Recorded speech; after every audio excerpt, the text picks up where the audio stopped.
தாய்மொழியான தமிழை வளர்க்க ஆட்சியாளர்கள் எடுத்த நடவடிக்கைகள் திருப்தி அளிக்கிறதா என்பது குறித்து நீலகிரி மக்கள் தெரிவித்த கருத்துக்களை தற்போது நாம் பார்க்கலாம். ஆங்கில வழி கல்வி கற்றால்தான் இன்று நம்ம நினைக்கக்கூடிய ஒரு மாதாந்திர தொகையை ஈட்ட முடியும் என்கின்ற இளைஞர் மத்தியில் இருக்கக்கூடிய எண்ணம் தான் தமிழ் வழி கல்வியை பின்னடைய செய்கிறது. ஏன்னா இன்னைக்கு பாத்தீங்க அப்படின்னா அனைத்து கார்ப்பரேட் கம்பெனிகளிலும் ஆங்கில வழி கல்வி படித்தவர்களுக்கு தான் முன்னுரிமை கொடுக்குறாங்க.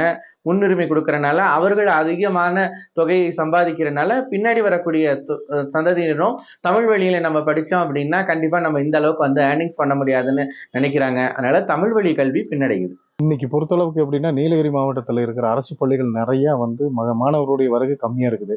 எல்லாம் தனியார் மெட்ரிகுலேஷன் ஸ்கூலுக்கு தான் நிறைய பேர் போயிட்டு இருக்காங்க. என்ன காரணம்னு சொன்னா அதுல தமிழ் பூரா படிக்கிறனால தமிழ்நாட்டுக்குள்ளேயே இருக்க வேண்டிய நிலைமையா இருக்கு. மற்ற மொழிகளும் அவங்களுக்கு தேவையான மொழிகள் எடுத்து படிச்சாங்கன்னா மற்ற நாடுகளுக்கும் மற்ற மாநிலங்களுக்கும் போய் வேலை தேடிக்கான வாய்ப்பு கிடைக்கின்றது என்னுடைய கருத்து. பல மொழிகள் நம்ம பேசுறதுக்கான வாய்ப்பு எல்லாத்துக்கும் கொடுத்தா நம்மளுடைய தமிழ் அதுல இருந்து வளர்ச்சி பெறும்.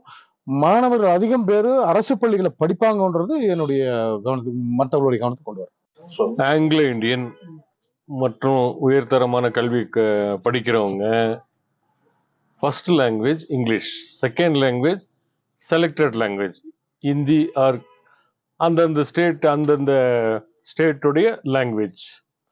மலையாளம், கன்னடம், தமிழ், இந்த ஆந்திரா, ஹிந்தி இந்த மாதிரி தான் செகண்ட் லாங்குவேஜ். தேர்டு தான் நம்ம விருப்பப்பட்ட மொழி, தாய்மொழி, அதை கற்றுக்கலான்னு சொல்லிட்டு ப்ரொசீஜர். இது சிஸ்டமே அந்த காலத்துலேருந்து இருக்குது, அதில் மாற்றம் ஒன்றும் கிடையாது.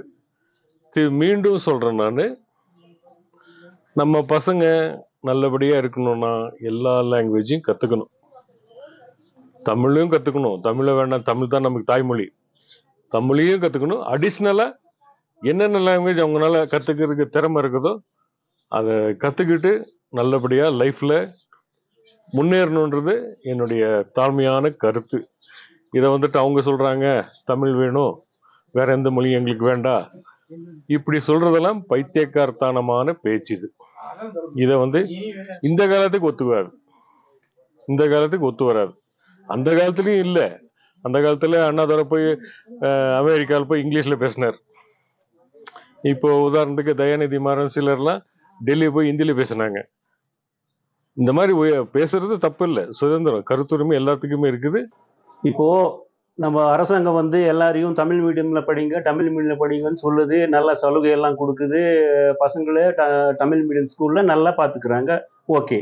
ஆனால் நம்ம பசங்க படித்து முடித்து வேலை வாய்ப்புன்னு வர்றப்போ இங்கிலீஷ் லாங்குவேஜோ இல்லை ஹிந்தியோ தெரியாத யாருக்குமே அங்கே முன்னுரிமையே கிடையாது.